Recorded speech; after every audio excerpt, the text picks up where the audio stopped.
Good evening, primetime partiers. It's primetime party time. Welcome back to our hour of all things media and entertainment, live on the air at 9 p.m. at ptptshow.com and on your time, wherever you stream podcasts. Tonight, we are going to do another listener-inspired episode. We are going back in time and also real time to chat about made-for-TV movies.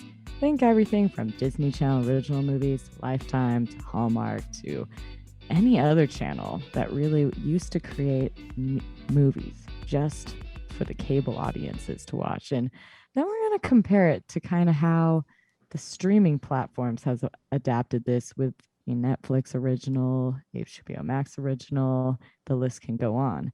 And fun enough for tonight, PT regular and production manager BMAC joins us to show, a lot of the made-for-TV movies that he pitched for this very episode. So, Daniel, Brandon, do we have some toasts and roasts for this week?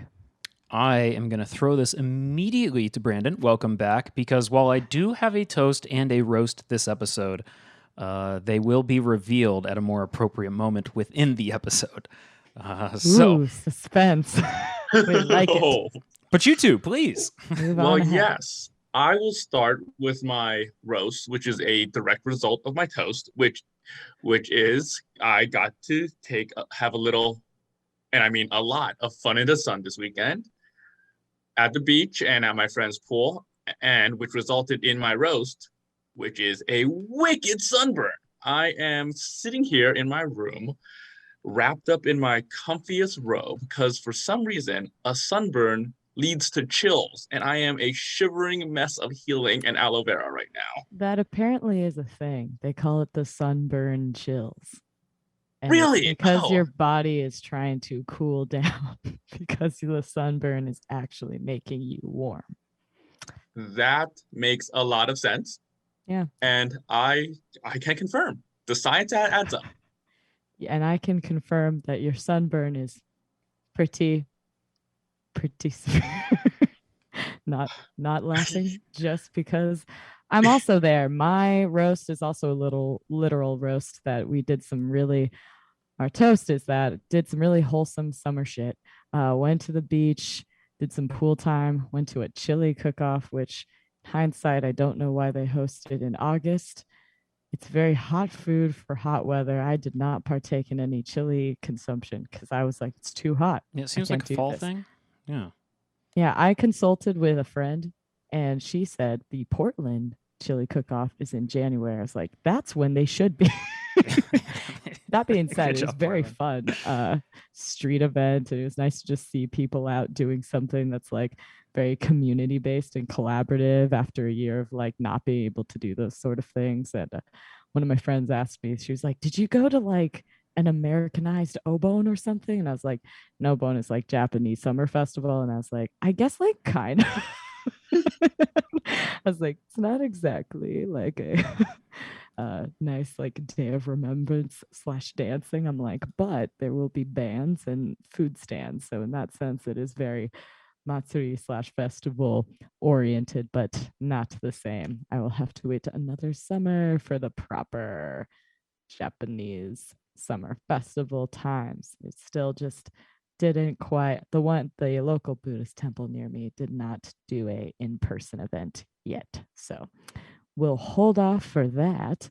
But yeah, my roast is that I am also roasted.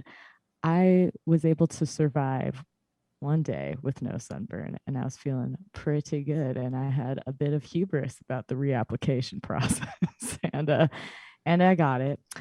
I got it good. So I am also marinating in aloe vera as we speak, but also reminiscing on good times. So yeah, much so like how we will be reminiscing on the made-for-TV platform. So we will let Brandon take the mic just right after the break.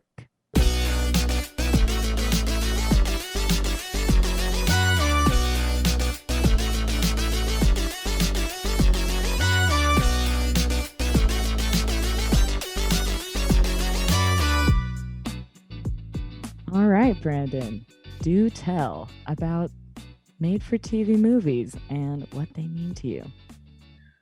Well, when I first got this assignment, I was very much going to come into this with made for TV movies are not my favorite, but the more I looked into it, I realized I like a lot of made for TV movies. I like a lot of Disney Channel original movies. I like HBO original movies. I like this is something I discovered that I forgot I knew. I like Sarah T, a portrait of an American of a teenage alcoholic. These Yes, are all fun, sometimes weird things, and I like fun, weird things. I think back it up and tell us what is the teenage alcohol story and Wait, what. so you're telling me you didn't have a day in high school health class where a mean health teacher sat you down and made you watch Sarah T, a portrait of a teenage alcoholic?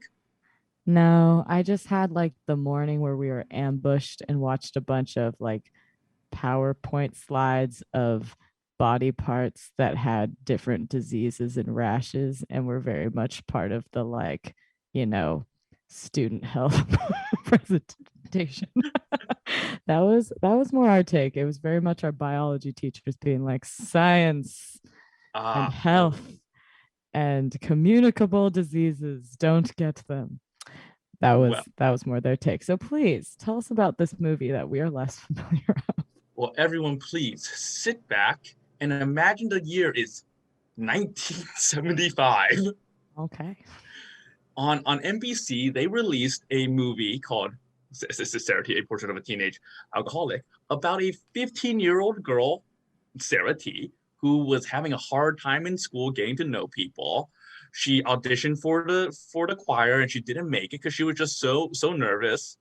And and then one day she happened to get invited to a party somehow. She had a couple drinks here and there. We've all been to parties, and she just had a little social lubrication and just had a great time and was able to land a spot on the choir team, was making a lot of friends. She was partying. And as we were, and that's the first, I would say, 60% of the movie. And as you go on, she slowly starts drinking more and more to an uncontrollable amount. And I don't think they do as well of a job explaining it in the show, but she does not seem too out of control. They Hmm. show her drunk and disorderly a couple of times, but overall, I think we've all seen people drunker who are like, this seems fine. She was, yeah. Yeah, it seems similar-ish though. In this instance, there's like a book called Go Ask Alice that's like anonymously written, and it was about a girl who was like experimenting with like psychedelic drugs in the 70s, and then just like horrible and horrible things happened to her, except for I guess like that's the opposite. That one goes like the consequences are so extreme and they're supposed to drive, the teenagers to like don't end up like this girl. But yours, this movie is sounding more like she's kind of doing somewhat average moderate behavior and everyone's like it's so extreme and horrible. Though I guess like moderate behavior for like a 20 something is very different than behavior for a high school student. So there's That that. is fair. But one of the bright spots of this movie is it's one of the co-stars is a very young Mark Hamill. It This is was fun. 1975, so this was 2 years before Star Wars, and he is perfectly fine in the movie. He's fun. He doesn't he advances the narrative, and overall, this is like a okay movie. It is a very much dated because you could very much see how like, oh, they don't know how to dramatize real alcoholic problems Mm, back in 1975, especially for a TV movie standing. interesting. Yes. Yeah. It's fun seeing people get those really early roles. I mean, I guess that would have been somewhat around right before he was gonna get big. I don't have the Star Wars release dates to know if that was already a thing yet or if it was about to be soon. But it sounds like at least it would have been before he had a ton of acclaim. So I guess outside of that, what are your favorite Disney Channel original movies that you want to like look back on? I really like the High School Musical series. I haven't seen Oh them in yeah. a while, but I remember them being fun and they were like, and I remember everyone in school making fun of them, but I also think everyone in school also liking them and it being their secret shame. I think Everybody it liked was. them. There was no Yeah. shame to it. They're fantastic. I mean, number one is fun. It's got a good Number one is soundtrack. fun.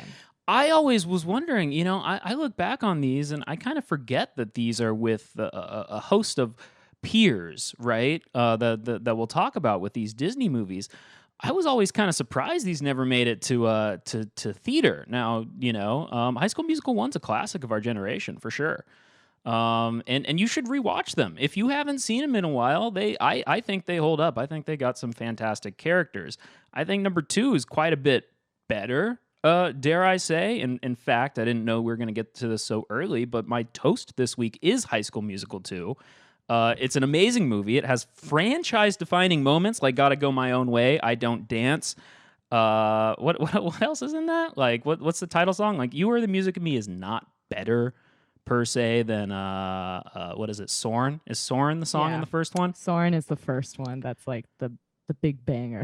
But when you got bet on it and Musical. worked this out, like you don't really need that you don't need to make Soren part 2. I No. will say, as much as I do adore High School Musical 2 for every bit about it, uh, it is also my roast. One department of it is my roast. With all of that said, uh, the lighting's not great. Cinematography in that movie is the only department that's just not quite on par with the rest of the movie, and it's such an amazing film. And I do truly mean that. High School Musical 2 is an amazing film. But if there was shame from anyone, it's because they were, those baseball fields were not lit well by the end of that scene, and that's really the only complaint there is about the first two. I think the third one did go to theaters, and I also don't remember being as Oh fond yeah. of it. So it's kind of nice that we don't have to group it Yeah. within these two. But yeah, High School Musical 1 and 2, I mean, those are some gold standard for some Disney movie made for TV movies, I suppose. It's kind of wild that they were made for TV movies. I didn't watch the rest of these. So yeah, High School Musical, some of the other peers. I'm hearing in the chat that Halloween Town is by far the best. Oh, Halloween Town is quite Oh, up there. yes. Yeah. I think that's one where, well, oh, does Hocus Pocus fall into this category then as well? Or was that Did that was go to that made theaters? for Disney? Was that made for Disney? Did that air on television first? Was Let's it produced for live television? Hocus Pocus? fact check now. Let's Hocus see. Pocus.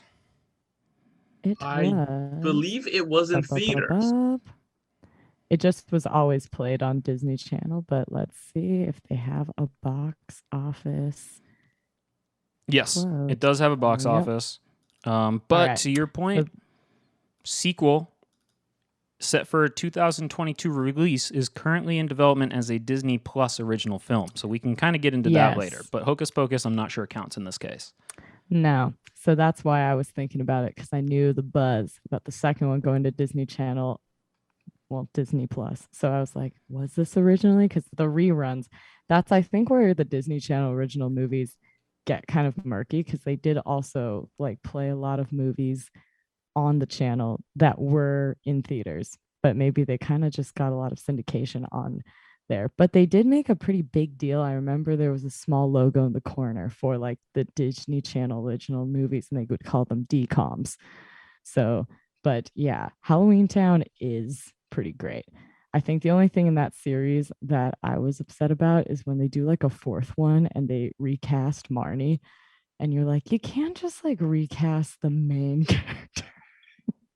It doesn't work super well.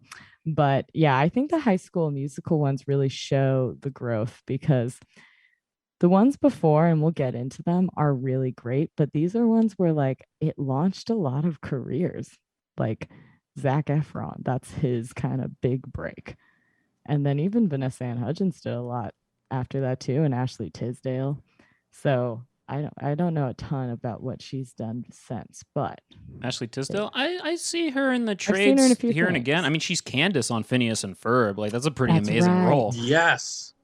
That is a great role. So yeah, they all seem to have gotten into things. And it's also fun seeing like I think one of the characters, I forget, he has blonde short hair, but I know he was like a small character on Veronica Mars for one Wait, episode. Ryan? Ryan, Yeah. Sharpay's Ryan was brother? on something? Yeah. He was on What? Veronica Mars. He was on an episode where they were like there was like the gay community at the high school that some bully was trying to like out people through this like MySpace like software, and he was one of the people somewhat like targeted. And yeah, it was a Huh. yeah, that was one where I looked back and I was like, Did I we? recognize you. I wonder if we talked about that on a Veronica Mars episode. It sounds vaguely familiar. I don't know if we did because also the girl from Laguna Beach was on that episode, so I probably talked about that. But yeah, I mean, Veronica Mars is known for a lot of like gem guest stars that end up getting bigger roles. So that's just one of them where I was like, I recall. Corbin You were on Blue, this. I think, also starred in a bunch of Disney Yeah. Channel original movies. I want to fit him in because, fun fact about made for TV movies, Yes. Corbin Blue starred on this little show that never gets talked about called Flight 29 Down, which was like a Ooh. teenage version of Lost. Interesting. Yeah, that's exactly. It was on Discovery Kids or whatever that channel was. And just fun fact, Lost, being the amazing success of a series it is, was developed by ABC, by Disney, with in mind that if it were to fail and never go to series, that it could just be a made-for-TV movie. So funny that also goes down. And I don't know if we're talking about careers of High School Musical stars. I don't know what Corbin Blue's up to now, but he was definitely a lead on this series shortly thereafter. His tenure. Definitely. I just recall my middle school locker room just being the echoes of everyone singing every one of the songs from the first movie. Just it was just as much as like some people might have said it was like a guilty pleasure. It's like, frankly, where I was, it was very out in the open. Everyone's like, we are all obsessed Yeah, it was the with this soundtrack So- of my carpool for sure for at least a year. for at least a year. But going back to like some of the older ones like Halloween Town, there's ones like Smart House, which seem a little bit too real now with things like the Nest app and other things. You'll never have exactly the counter that just like swallows the mess, but wouldn't we love it? But it's basically just kind of foreseeing that your house could do basically like the Siris and the Alexas would just like manage the whole household. And then there's Cadet Kelly, which had Hilary Duff younger, and as well as the girl, can't name the actress that played on Even Stevens, the older sister Wren. So she was on there as the drill captain, and it's a kind of more girly girl, or I don't know if that's the right terminology, but she was definitely not the stereotypical casting for a military school. And then she kind of sees all of the kind of good like morals that you learn from that because her dad's like a high up in the military. So that one's very funny. It's heartwarming as well. And then there's Xenon, obviously, which is the pretty great one, where it's just about, which also kind of hitting the regular news now of, people, which you gotta think it's probably some well-to-do people living off in space. And then her whole thing is wanting to go see Earth and follow a pop star. And it's kind of funny because it's almost that like Little Mermaid concept, but like with space and Earth. And I think the other couple I'd bring up and see how you guys feel about them would also be Johnny Tsunami, which I really liked about, guy who used to be all into the surfing, going into the snowboarding. And then Brink. Brink is one where I still enjoy watching it, but when he betrays his community to not be a soul skater and skate for cash, it's cringy to watch, but then later you're kind of like, why are your friends mad that you're getting a sponsorship? Shouldn't they support you? Kid makes it and everybody's all bitter. Is that what that Are movie they is? bad friends? I heard about Brink. I never got to see it, and I only saw You never commercials for watched Johnny Tsunami Brink? 2 back on board. Yeah. No, I never watched Brink. You are naming all the ones that I've never watched. That is really interesting because Yeah, those like- are the ones I treasured. Like, bring up maybe My Mom Has a Date with a Vampire. And I can Oh. talk about that for hours. Well, I have Yes. seen that one, so do tell. It was just so fun to see the Aunt Hilda from Yeah. Sabrina the Teenage Witch play a mom. And I also thought, like, even as like a kid in like 2020, so that means I was 7, I've realized that, like, oh, the actor who plays Van Helsing is very short, which is like a brave casting choice. At the time, like, I knew something in a 7-year-old Brandon just knew this is not what I usually see on TV, but like it works. No, that's good. That is good. And it's also like it's a very like campy, lighthearted take on the like vampire topic. It's not like a Dracula movie where she's being like lured away. It's kind of like the kid's upset that his mom is dating, and it's like it's a monster. It's almost kind of like, a like really like exaggerated view from a kid's perspective of they're not wanting to see their mom go out and date, so that everyone who comes in is like a monster. So you're like, metaphor perhaps. And the issue was, one of the thing is that, like, when he met the kids, he was good with the kids, the vampire. I was like, this vampire is pretty cool. I know they don't really paint him as like a bad vampire in the beginning. A lot of shows don't really paint vampires as the bad guys nowadays. No, it's kind of like, don't we want to be the vampires? It's like, we might want to be the vampires. That's how a lot of these end up going. Did you watch The Color of Friendship? No. That was another one that I remember.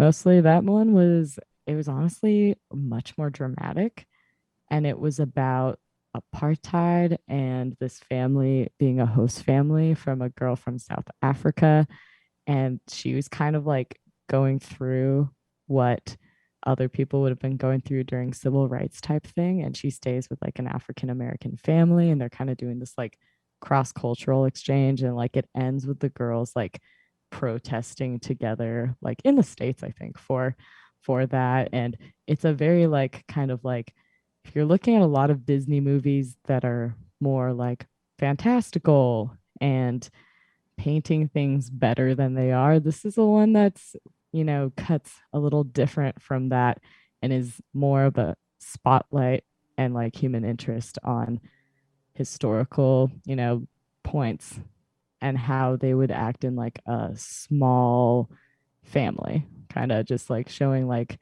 how this, and it's also, they call it The Color of Friendship because it's kind of showing like how they learned from each other's perspectives. It was very like emotional. I remember watching that and being like, oh my gosh, this is like one of the first dramas I've ever seen because I was a child. So that's cool. But I know another thing we wanted to chat about were how some of these made for TV movies spawned off either into like, or they served as the continuation of a series, even if that movie lived not on TV, but on one of our streaming platforms. So yeah, what are some of the ones that you wanted to discuss tonight? I really like, the first one that comes to mind is the movie finale for the Netflix show I can never say it. Sense8. Sense8. Yes. Yes, for those of you who haven't seen it, it is phenomenal. Just the plot tracking in the production is excellent because a lot of these scenes are taking place at the exact same time, and the characters are having out-of-body experiences in one location and then have to appear in another location across the world as like an apparition, and it is wildly well done. Directed by the brothers who did The Matrix, who are now sisters. And it is a phenomenal show, and they were supposed to get a third season, but Netflix didn't greenlight it, but instead they gave them a movie, which runs into the issue of like trying to fit a full season of plots into a movie. Yeah. But it came out as a fairly clean ending. You could see how like you could have definitely stretched this plot out a couple more hours, but that is no longer a movie. Yeah, but it is an excellent show with an excellent quote unquote TV movie. Yeah, there's some shows seem to have done that as well. I know recently, and I brought it up, I think, in a few episodes prior, but that's how the Sailor Moon Crystal series did, where they had season 1, season 2, and then in season 3, and then instead of doing season 4, they did 2 like about the less than 2-hour movies. And weirdly, I wasn't a huge fan of the actual Crystal series, but I actually think they did the movie part well, because it was just like trimming it down and then doing like higher animation. Still not like as much of my favorite as the original series, but I think you're starting to see people take options. Like, okay, if we're not seeing enough people watch the episodes, maybe we do it in a movie format and just kind of condense down some other like fun filler episodes into the movie. Daniel, can you think of, and I think I kind of can feel what you would suggest as a good continuation movie of a TV series, which is, both on topic, maybe a little adjacent to made for TV movies? No, I think that made for TV movies is a really broad topic. And I think that like continuations of series and fitting it into a greater IP is a good way to do it and allocate those resources that would otherwise go to a different made for TV movie probably. I recall, I think the first example I ever noticed of this was probably Prison Break. I don't really recall Prison Break super well, the fourth season. So if anyone does, feel free to jump in. I very much remember. I can tell you all about it. There you go. It had a series finale in which they brought back most of the original season 1 cast and even one that they had kind of killed off. And it felt like a series finale. But then there was a gap in like the last 10 minutes of the series finale that they crammed a movie into, I want to say. And then the series just ended up going on after that, and it might have rebooted with like Prison Break for Kids or something. I have no idea what that franchise is doing, but my understanding is that the made-for-TV movie exists within the like end of the series finale, like between the last 2 commercial breaks. Am I right on that, Brandon? Not really. I believe the series ends with spoiler alert for those who don't want to know how Prison Break ends. Ben Long with. It ended 10 years ago. You had time. You did. With Michael dying, but the movie undoes that. Oh, I thought the movie showed you how he died. Oh, wait, no. Yes, you're right. There is I'm thinking about the reboot series, which undoes the... Yeah, there's that too. Yes. But, no, because... What a confusing mess. I am in full agreement with Daniel. You brought me around. Yeah, that's how I remember it. Is like it ends a happy ending, and then there's a commercial break, and then like they go to his gravesite, and you have to watch a movie about how he electrocutes himself or something. That's how I remember it. So yeah, that was kind of the first example. Something that I always liked as well that was somewhat around the same time is that during the writer's strike, 24 had to figure out what it was going to do. It wasn't like all these other shows that where it could have like a shortened season. They had basically produced 8 episodes of season 7. They decided to push season 7 back an entire year. So we didn't get the show for a solid 18 months. Before they brought season 7 back, they actually made a made-for-TV prequel movie that, for the first time in the series' history, allowed a lot of things that would come up late season. The way that 24 works is that it'll kind of give you a rolling story where you get the first kind of third of the series is based off of one villain and one threat, and then you kind of move to like the middle tier, and then you just kind of make your way up the management chain. And for the first time, and really, I think the show's history at that point, without reveals, we had seen a lot of like what was behind the day's events very early on. And it was kind of cool that it was sort of like a made-for-TV special in that way, in the way that like made-for-TV specials are. Those are kind of the two major examples I can think of. Yeah, I think that's true. I think the other ones that I would say are like,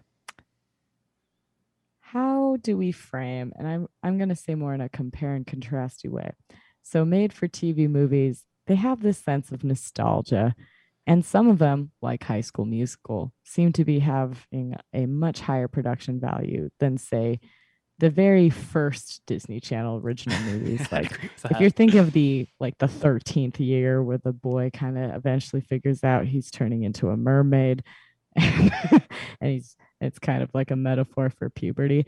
They actually do some good effects in that, but if you compare that, say, with now the Netflix original movies, it's kind of on a different story. That being said, there's a range on a lot of these made for streaming movies as well in terms of quality.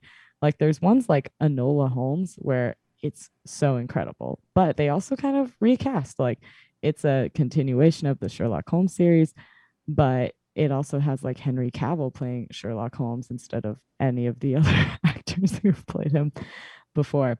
And then there's one of my favorites is the To All the Boys I Loved Before series on Netflix. That is a trilogy of 3 movies, but they do kind of hit you in that like teen movie aspect, and they're beautifully shot. Like I think the cinematography is great, but I know like a critique that a friend of the show, Sean, has is that he feels that the male love interest is written kind of flat because it really is kind of more to be about the main character. And that's, and in some senses it's kind of like I see that as pretty natural balance that you see on screen, but then to his credit, it's like there are things that you see in a lot of these like made for TV and made for streaming movies where you're like, this is not the same as a blockbuster in that sense, even though you can argue that some of these become streaming blockbusters.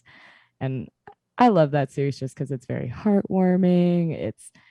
It's showing like a lot of like just kind of playing off of those sort of like 80s like high school romance movies, and the character actually is really obsessed with romance movies, and then she's in a romance movie. So it is very meta and that in that sense. And yeah, all of the characters are very well cast and not as familiar of faces except for the dad, who I really can't place his name as an actor, but he was Aiden on Sex and the City, and he's been in a bunch of other things. But out in the Sex and the City episode. I know. We will be getting to the Darren Star universe episode in the coming weeks, and then you guys will all know what I'm talking about. But yeah, that's one where I think really hits a lot of notes. She's also like half Korean, and they go through like both of her cultural kind of experience as well as like the loss of her mother, and she's doing all this in high school while also dealing with regular high schoolers drama, but in the digital age. And then it's like it ends with her like going to college, and like also spoiler alert, but this movie has been out for I think at least a year, so you should stream it, and if not, just mute. but they both don't get into the same college. Like there's an element of like realism that I do really like. It's High School Musical all over again in this one. High School Musical. Yeah, I think there are some similarities between those two movies because they do a good job of being like teenage romances tend to be a little like off and on because people are young and they don't really know what they're doing or what they want yet. And then they're kind of developing kind of the soft directions they want to go in. And it's is this also going to be the direction you're going to go in? And in the sense of this movie, it's like they play it up as like, oh, she's going off into it thinking like, we'll make long distance work. And all of these things that we've worked towards are going to pay off later. But that's one where you also watch it as an older adult and go like, I'm not sure, girl. You'll have to see for yourself. But I think that is the beauty of a lot of these, is they are almost like these made for TV and made for streaming movies do seem to have like a pattern of being more like a human interest piece and less like of this big, cinematic effect, or like it does not have that hit of like, this person's trying to make tons and tons of money off of this movie. Even if they do, it's just like, you don't get that same kind of slap in the face as you do when you watch like, say like a Marvel movie or something like this, where it's like, yes, it's very creative and there's good storytelling, but you're also getting the like, oh my gosh, look at how much they've really like invested in this movie and how much they're kind of expecting to receive. And these are a little bit more like, it's just like, it's almost how I'd think of a short story, is what I think like a lot of these movies fall into the category. Instead of being like a full out book, they're more like these really, they hone in on a certain topic and they get really into it, but just like a little bit less than a TV show would, where they have many, many episodes to flesh it out. Oh, it's interesting that you mentioned that, because a lot of what you're describing makes me think of like TV limited series, which it makes me immediately think of my favorite thing I think I've ever watched on TV is the Chernobyl series, which is absolutely excellent, because for those who don't know, it's a TV 5-episode series telling about the Chernobyl disaster, and it is basically like a horror suspense movie, and the horror elements just come from just the human behavior of it. Nothing really scary happens, but except how people are behaving in a disaster and how they're trying to cover for themselves, and they're really taking their time, really trying to give the story as much air as it needs to really tell what it wants to say. And I think TV movies more and more recently have like skewed away from like the low budget, let's just get something new out there so that we could like have a new ad revenue stream. And they've gone into like, let's do prestige TV in a TV movie format. Oh man, I don't even know where to start. Yeah, I agree with that. All right, let's start with this comment in the chat. MJ says, I wonder if certain TV movies were more iconic back in the day versus now because it was more of a scheduled event. You had to make sure you didn't miss it, especially if you didn't have DVR. When today's day and age, you can just stream it. Now, says a lot right there. Does harken back to when you would need to fill like decent ad space with a good made-for-TV movie. When you didn't have a strong episode of a series, maybe. And it does sort of ask this question of, how do made-for-TV movies exist in the landscape like you two have both really described? I want to take this all the way back to like the only examples of pure made-for-TV movies that I actually know, and those are Michael Mann movies. Michael Mann is my favorite film director, and he's always sort of credited with this 1981 movie Thief, with James Caan as being his debut feature.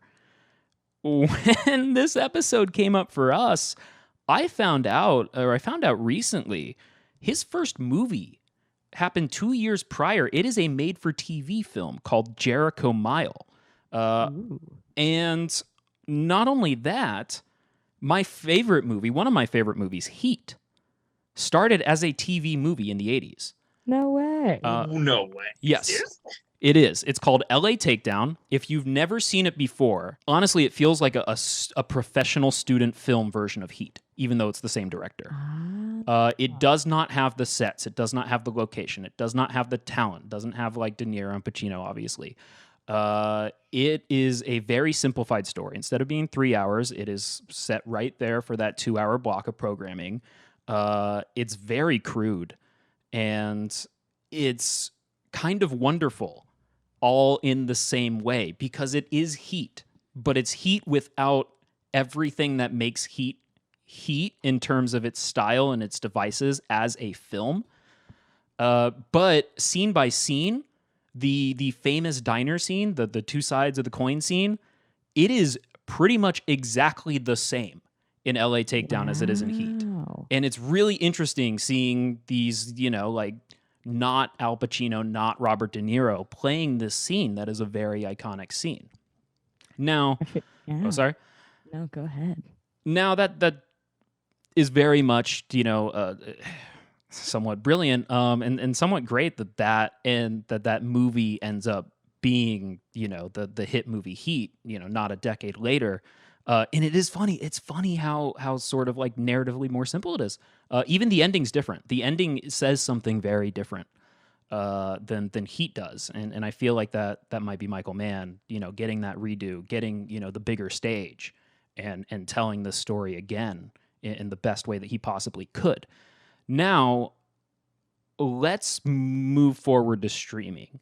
Because in the time that that LA Takedown became Heat, and then we got HBO, and then we get these limited series, Band of Brothers, John Adams, we're leading up to Chernobyl. And, we're getting, let's throw The Sopranos in there as a long-form series. Let's throw long-form series as becoming more serialized, as allowing for TV to become more cinematic. That was that big story we were being fed like the whole time we were growing up, right? Like all the mid-thousands and stuff, the golden age of television. All of a sudden, all of these big like A-list actors are flocking to television. Not everybody's doing movies anymore. And then now we have streaming, and I feel like now more than ever I understand why Netflix fought so hard to get Beasts of No Nation in the awards back in like 2014. It was this Idris Elba movie. And I feel like if they hadn't have done that, if they hadn't have chosen a movie early on to do that with, Netflix movies would be regarded as made-for-TV movies up until the next time they have something up for that fight. That's a good point, because then after that, they are able to show kind of more of a back end thing, like the marketing numbers, the streaming, and to other people who want to get kind of more of a direct to consumer audience. They're able to just like really trap people that way, and then kind of advertise to other people who are trying to pitch their movies out there of like, you could do this sort of release as well. So I think that's a really good point. And I'm looking at MJ's in the chat as referring to what Brandon was mentioning, especially since the pandemic and people not going to physical movie theaters anymore. I think we almost expected the industry to deliver high quality, high budget movies to us at home. And I think that is a little bit true. There does seem to be some pivoting to do the stream on apps like we've seen with like HBO Max, where you can stream a actually in theater movie for like a limited amount of time. Yeah, if you are a subscriber. That's interesting, and that goes back to MJ's earlier point: is does it like which one doesn't exist anymore? Like HBO, the choice is there. Like as far as it goes, HBO's entire slate this year are weirdly like made for TV movies in the traditional definition sense that they were in the 70s and the 80s with those examples. It doesn't exist anymore. But yeah, they're very much totally the same format, the same viewing experience that you would a made-for-TV movie at this time. I don't know if the general public would expect to go back to that, or at least give a TV movie the same viewership if it was lower budget in the future. At least give TV movie the same viewership. I see that too, because we've grown up to expect a certain level for the made-for-streaming movies. It's like you might not be as enthused by the same level you got in the kind of starting point of made for TV movies, which I think is kind of true. There is a little bit of like a kitschy kind of nostalgic, I think, affection for, say, like Hallmark movies where like you know what you're getting into, but they fall into that guilty pleasure thing of like, of like being kind of like a beach read as a film. Low-key, as far as Hallmark movies go, On the 12th Day to Christmas last year was a pretty good movie. Not gonna lie, that was a good holiday movie. Love a December evening that is full of watching each Hallmark movie and seeing people from like old sitcoms that are like kind of like trying to get back out there in a Hallmark movie. You got like some like mulled spice wine and you're just eating Christmas cookies and watching these back to back and kind of going like, so what's the plot of this one? All right. Oh, are they going to go chase them at the airport? I think they are. But every once in a while, there's ones that shock you. So it's fun to see the mixed bag. There's a very big chance that I've never seen a Hallmark movie, but I feel like I could imagine one in my head. And if I were to name things, it would be like a sleepy Vermont town. Oh, yeah. Oh, a career woman who has never had time for love. She's wearing green. He's wearing red. You guys have seen they bump into each other. Yeah. Exactly. Like a working class Joe who may or may not be Santa's son. Exactly. Exactly. A gazebo, maybe two. And a town that needs a new direction that her career happens to be perfect for. These are all themes that come up in the Hallmark movies. They are predictable, and yet in that way they are a sense of comfort. But yeah, I think there's a good point that MJ makes as well, is this whole, and it's a part of our actual show concept, is that captive audience situation where like, the Disney Channel original movies would definitely get replayed, but there's a lot of people who would make that time to watch, High School Musicals when they came out, when it was that Friday at 8 p.m. and you were like in front of the TV if you were able to. I'm going to say this, and I might have said it on this show this year already. It felt like a really deep betrayal when I saw this year. I was hanging out with my little cousins and we were watching, I think, Cartoon Network, and they gave a promo for the Lego Movie 2, and they sold it like it was brand new, airing on Cartoon Network. It had never been seen before. It was a premiere. They had just made this thing, and it takes everything in me to not turn to my 3-year-old cousin and say, "Can you believe this shit?" They are lying to you. Yeah, so they're just, maybe we're more susceptible to their marketing. The question is like, how many Fridays did they air these things? Where was it really an event? Fridays. It was probably an event. Yeah. It was probably an event. I do remember, like I said, I never got into them. I do remember some friends being very excited for Johnny Tsunami 2 back on board. I'm pretty sure they knew what day that was airing.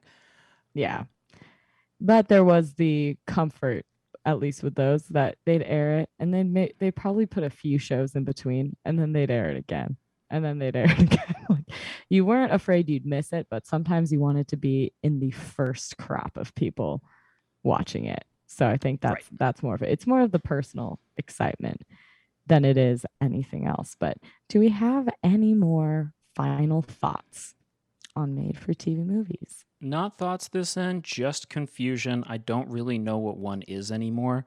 That's okay. That's TV and movies now, right? Brandon, what do you think? I stand by where I came in. I love TV movies. I think so. I think if there's anything we've learned in this conversation, it's that made for TV movies have a special place in our hearts and hopefully in your own personal primetime queue. Where is my sheet? I have a sheet for this. Did you know? Did you guys know the episode's ending? Because that's it for Primetime Party Time. Thank you for joining us. This show could not have been made without the following amazing people. We're talking our artwork. It was done by Fen. Find her at Fen Latte on Instagram. Our theme song was done by Jay Wright. Find him at jwrightmusic.com. Website with thanks to Coco. Production manager was BMAC. Also, we had a guest star tonight. BMAC was with us. Thanks for coming on. I had a great time. And thank you, MJ, for being in the chat tonight. And Yeah, find episodes of Primetime Party Time on Apple, Spotify, wherever you like to listen to your podcast. If you want to rant, roast, and or rave with us, you can do that. You can hit us up by sending us an email at info@ptptshow.com via our voicemail or chat box, both on the ptptshow.com homepage. And you can catch the next Primetime Party Time next Monday, live at 9 p.m. Pacific, right here on ptptshow.com. Should we get a more fun email? I don't know. You know what? Info That's food for at thought. PT Maybe we'll spice it up.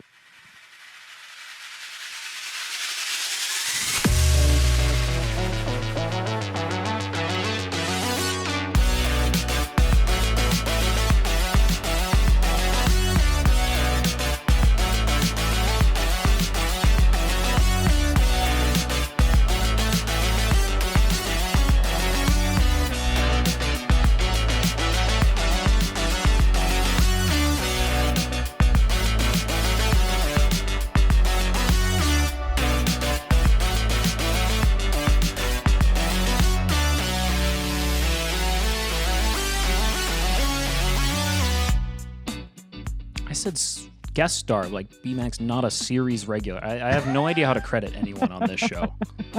It's okay. People star, and they also do things behind the scenes. Ah.